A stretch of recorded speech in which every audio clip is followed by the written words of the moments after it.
tous et bienvenue sur la chaîne d'Evans Bookish. On se retrouve aujourd'hui pour un tag les problèmes de lecteurs. C'est un tag que j'ai découvert sur le blog Boulevard des Passions qui date de 2015, donc je sais pas trop s'il a été repris sur YouTube, je pense que oui. Très clairement j'ai pas vu forcément de vidéo à ce sujet puisqu'il date quand même de 2015. Mais bref, je l'ai trouvé très drôle et je me suis dit que ce serait marrant de le faire en vidéo. Première question. Tu as 20 000 livres dans ta palle. Comment décides-tu de ta prochaine lecture ?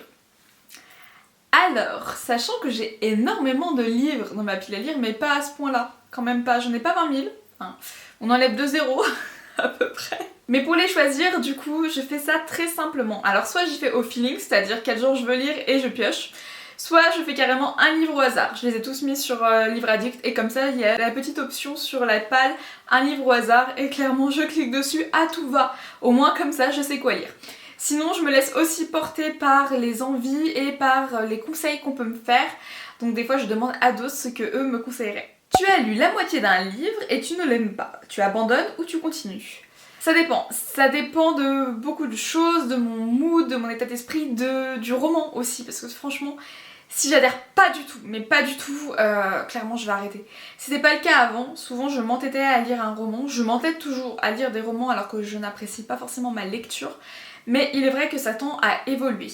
J'ai plus tendance maintenant à me dire stop, arrête-toi là, je deviens de plus en plus exigeante donc j'ai du mal avec certaines lectures, certains clichés ou certains éléments aussi. Ce qui fait que si je m'entête, souvent ça risque d'être au final plus négatif. Parce que ce sera pas un coup de cœur, je vais peut-être même le détester parce que je me serais entêtée dans un roman qui ne me correspond pas, qui ne me plaît pas par rapport au sujet traité, à la façon dont c'est traité, à la plume des fois. Donc très clairement, souvent on va dire que j'abandonne, même si c'est assez rare, c'est entre les deux. Les couvertures d'une saga ou d'une série que tu aimes qui ne se ressemblent pas. Comment tu gères ça ? Je ne gère pas, c'est-à-dire que j'accepte la chose. C'est pas moi qui fais les couvertures, c'est pas moi qui décide de ça, c'est les maisons d'édition et très clairement si elles ont fait ça c'est qu'il y a un choix éditorial derrière. Souvent il y a une raison au choix d'une couverture donc j'essaie de comprendre cette raison.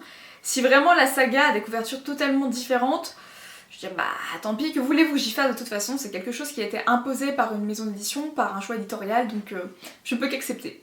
Tout le monde aime un livre que toi tu n'aimes pas. À qui parles-tu du coup ? À qui en parles-tu du coup ? À ma communauté, à ceux qui me suivent, à ma meilleure amie, à ceux qui lisent. J'en parle à tout le monde, je vais pas m'arrêter parce que tout le monde a aimé un bouquin et que moi je l'aime pas.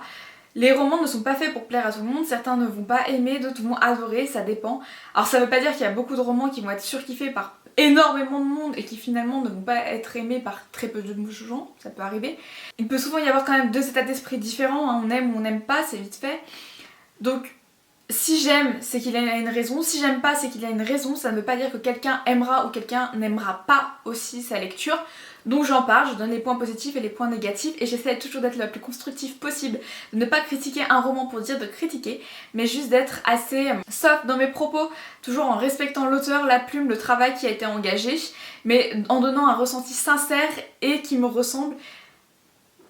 Voilà, je sais pas trop quoi dire de plus, j'essaie d'être la plus sincère possible, la plus constructive, la plus honnête tout en étant la plus respectueuse, parfois tous ces éléments sont un peu compliqués à tenir, à allier, mais en tout cas c'est ce que j'essaie de faire de mon côté. Tu es en train de lire dans un lieu public et tu sens que tu vas pleurer, qu'est-ce que tu fais ? Alors ça m'est arrivé très souvent dans le bus, notamment quand j'allais en cours le matin, au lycée, quand j'allais au lycée, il m'est arrivé très souvent de pleurer parce que j'étais bouleversée, de rigoler aussi, hein, ça va dans les deux sens. Très clairement, comment voulez-vous gérer ça ? Je laisse faire, je gère ça comme je le gère, alors j'essaie d'être discrète, je suis là. Non, tout va bien. Mais très clairement, je laisse vivre mes émotions, je vais pas me retenir de pleurer, de rire, parce que je suis dans un lieu public, alors après ça dépend, hein, très clairement, si je suis dans une salle d'attente et qu'il n'y a pas un bruit, je vais pas m'amuser à rigoler ou à pleurer, les gens vont me prendre pour une dépressive ou vont croire que j'ai un problème, alors que c'est ma lecture qui m'aura bouleversée. Mais je vais pas me restreindre parce que je suis dans un lieu public, ça m'a pas forcément arrêtée. Par contre, bien sûr, faut faire ça dans le respect des autres, hein. Tu vas pas te mettre à faire NON en plein milieu d'une sale. Non, clairement pas. Je vais être assez soft et je vais essayer d'être discrète, voilà. Mais je vais pas m'arrêter de pleurer parce que je suis dans un lieu public, voilà.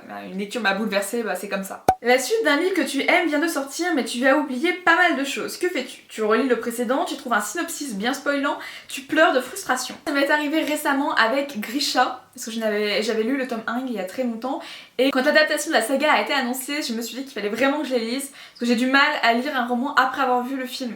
Je ne sais pas pourquoi, mais en tout cas c'est comme ça chez moi. Donc j'ai décidé de lire la saga avant de voir la série, et j'ai eu du mal à me replonger dedans. En fait, quand j'ai lu les premières pages, j'étais là.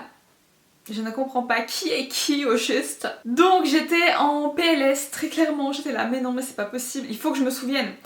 Donc soit je relisais le roman, soit effectivement je cherche un résumé spoilant. Le problème c'est que je ne trouvais pas forcément de résumé spoilant, que ce soit pour Grisha ou pour d'autres sagas, j'ai du mal des fois à trouver un résumé spoilant. Donc soit je relis souvent la saga dans ce genre de cas, je relis le tome précédent vraiment. Pour vous donner un exemple, j'ai lu le tome 10 de Kate Daniels qui est sorti cette année, j'ai relu toute la saga avant de lire le tome 10 pour être sûre de ne rien oublier, de connaître tous les détails de l'intrigue et de ne louper aucune pique, aucune suggestion qui est faite par rapport à un autre tome. Donc soit je vais relire vraiment la saga complète, alors ça dépend aussi de ma passion pour cette saga parce que clairement Kate Daniels j'ai tellement adoré que j'étais obligée de lire la suite et du coup de tout relire pour me remettre dans le bain. Mais sinon je vais lire un résumé spoilant si j'en trouve. Sinon c'est le tome du coup de la saga d'avant, ou tous les autres tomes d'avant. Tu ne veux pas prêter tes livres. Comment dis-tu non gentiment si on te pose la question? Passé un temps, je les prêtais énormément. Je les ai beaucoup prêtés quand j'étais au collège, très peu au lycée et je ne les prête plus du tout. Pour la simple et bonne raison que les amis avec qui je lis ou avec qui je partage la passion de la lecture ne sont pas forcément à côté de chez moi. Donc je ne les vois pas suffisamment régulièrement pour leur prêter des livres. J'ai eu peu l'habitude en tout cas quand je les prêtais de dire non au collège. On m'en prêtait aussi régulièrement donc pourquoi moi j'aurais dit non particulièrement? Il n'y avait pas de raison vraiment valable. Mais si je ne voulais pas prêter mes livres, je le disais très honnêtement. Je disais bah excuse-moi, je suis désolée mais je peux pas le prêter, j'ai pas fini de le lire. Ou alors faut que je le prête à quelqu'un d'autre, je sais pas, si tu veux dire ça gentiment et que tu veux pas blesser la personne sans qu'elle le sache. Tu trouves une excuse, donc soit tu dis bah non je suis désolée, je suis en train de le lire, mais du coup t'as peur qu'elle te dise bah tu me le prêtes quand tu l'auras fini. Du coup astuce qui ne fonctionne pas. Sinon tu dis bah non j'ai prévu de le prêter à quelqu'un d'autre. Ou alors je l'ai plus, je l'ai déjà prêté, je sais pas quand est-ce qu'il va m'être rendu, bref des excuses comme ça. Et après t'as plus qu'à prier pour que la personne ait oublié que tu lui as dit ça. Tu as choisi et reposé 5 livres le mois passé. Comment gères-tu ta panne de lecture?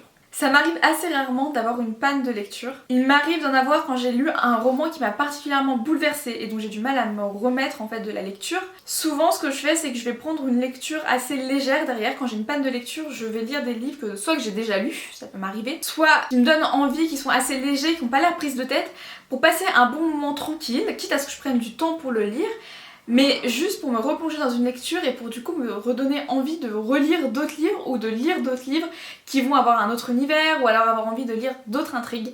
Bref, souvent ce que je fais du coup dans une panne de lecture c'est relire un livre que j'ai déjà lu, du coup mais une lecture légère ou alors choisir une lecture légère tout de suite. Il y a tellement de nouveaux livres que tu rêves d'acheter. Combien en achètes-tu réellement? Alors, cette question est assez compliquée pour la simple et bonne raison que j'achète habituellement, et j'insiste sur le habituellement, très peu de romans. J'en achète peu pour une simple et bonne raison, c'est que je lis, j'ai une pile à lire immense, je reçois beaucoup de services presse notamment numériques, certains papiers mais plus numériques que papier, et donc je les fais passer forcément en priorité par rapport à d'autres lectures. Ensuite vient le fait que du coup ma pile à lire est monumentale et que rien que pour ça j'ai suffisamment de livres à lire chez moi pour ne pas forcément devoir en racheter derrière. Sauf que il y a beaucoup de livres qui me font très envie. Dans ce cas, ils finissent dans ma wishlist. Wishlist qui finit entre les mains de mes proches pour anniversaire et Noël, bien sûr. Du coup, même si habituellement j'achète peu de romans, j'en reçois beaucoup pour mon anniversaire et pour Noël, ce qui fait que ma pile à lire diminue très peu. Entre les services presse et les livres finalement que je lis, il n'y a pas une très grande différence. Et comme je reçois beaucoup de livres, ma wishlist, c'est difficile de faire diminuer ma palle. Sans parler du fait que souvent par contre les livres qui sont dans ma wishlist sont des livres que j'ai parfois déjà lus en numérique ou alors des services presse que j'ai lus en numérique et que je rachète un.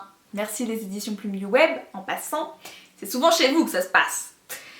Bref, donc j'en achète habituellement, presque pas. C'est très rare que j'achète des bouquins, on va dire que j'en achète, je sais pas, 10, 20 dans l'année maximum, hein, c'est vraiment maximum. Sauf que, en ce moment, il y a les éditions de Saxus, voilà, qui font des sorties, de très belles sorties, et qui annoncent édition relais hardback collector, tirage limité. Et ça, c'est une catastrophe, pour moi, pour mon budget, pour tout, parce que je craque, je suis faible. Et quand je vois tirage limité, que le roman me fait très envie, que c'est un hardback, bah je vais être là. Il faut que je l'achète. Donc très clairement, j'achète toujours peu de romans, peut-être par rapport à certains. Mais cette année, et depuis quelques mois, j'en ai acheté quand même pas mal. J'ai acheté beaucoup de romans, dont certaines qui arrivent très prochainement. Certaines sorties qui arrivent très prochainement, et vraiment... là, j'essaie d'être en no-buy, je me dis non. Tu n'achètes pas. Je suis quelqu'un d'assez raisonnable, c'est-à-dire que je me fixe un budget, je me fixe un budget, c'est sûr. Je vais pas dépasser le budget. Par contre, il faut vraiment que je me mette des freins. Et là, très clairement, je vais essayer de faire un no-buy pendant un petit moment. Sauf pour une ou deux sorties que j'avais prévues, donc ça c'était listé, c'était prévu, c'était inscrit, donc celles-là elles vont pas partir. Mais je vais éviter de racheter des romans outre salons qui, on l'espère, auront lieu. Et j'espère ne pas racheter vraiment beaucoup de bouquins d'ici mon anniversaire ou Noël, franchement. À part pour les salons ou pour une ou deux sorties dont je vous ai parlé, vraiment j'essaye de... J'espère, je crois, en mes capacités à être forte et à tenir dans ce genre de cas. Enfin, dernière catégorie donc du tag, après les avoir achetés, combien de temps reste-t-il dans ta palle avant que tu ne les lises? Alors... comment dire? Longtemps. C'est affligeant. Pour vous dire, dans ma palle, j'allais dire dans ma palle à lire, mais oui, dans ma pile à lire du coup, il y a des romans qui datent de mes années de collège, donc qui datent de très longtemps, de 7 ans, ouais, à peu près, qui datent de 7 ans. On les reconnaît par le fait qu'ils sont très souvent couverts, c'est-à-dire que j'ai eu une période où au début, quand j'avais très peu de romans entre guillemets, mais on va dire une cinquantaine à ce moment-là, ou peut-être un peu plus, je recouvrais mes livres pour la simple et bonne raison que je ne voulais pas qu'ils soient abîmés. Je suis très maniaque et très clairement je ne voulais pas que mes romans soient abîmés, cornés ou quoi que ce soit. J'ai eu de mauvaises surprises et bref, je les recouvrais. Ce n'est plus le cas, hein, alors non seulement parce que je trouve que ça enlève un peu de la beauté du roman, mais tout simplement parce que ça me prendrait beaucoup trop de temps à recouvrir. Et pour vous dire, hein, les romans quand je les recouvrais, on était avec ma maman, on se mettait par terre, toutes les deux en train de recouvrir les livres à la chaîne. Quand j'y repense, vraiment, les scènes étaient quand même folkloriques. Hein. Bref, tout ça pour se dire que j'ai des romans qui datent de très longtemps dans ma pile à lire, des romans qui sont beaucoup plus récents. Je les lis au feeling, je ne m'impose pas des lectures. Là, j'essaye par contre de lire quand même des romans qui sont là depuis assez longtemps, mais j'essaye surtout de diminuer au maximum ma pile à lire. J'ai réussi à en lire une vingtaine depuis à peine 1 ou 2 mois.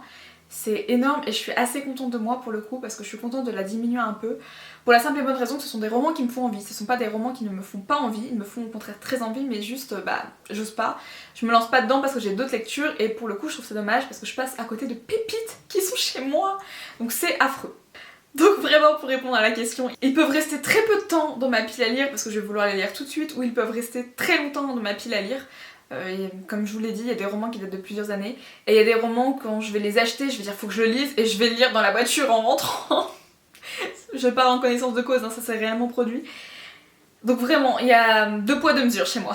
C'est tout pour ce tag, j'espère qu'il vous aura plu. N'hésitez pas à le faire aussi en commentaire ou en vidéo, à m'envoyer des liens aussi d'autres vidéos si vous en avez vu passer parce que franchement, ce tag m'a fait beaucoup rire, j'ai pris beaucoup de plaisir à le faire. On se retrouve très bientôt pour une nouvelle vidéo. A bientôt sur la chaîne.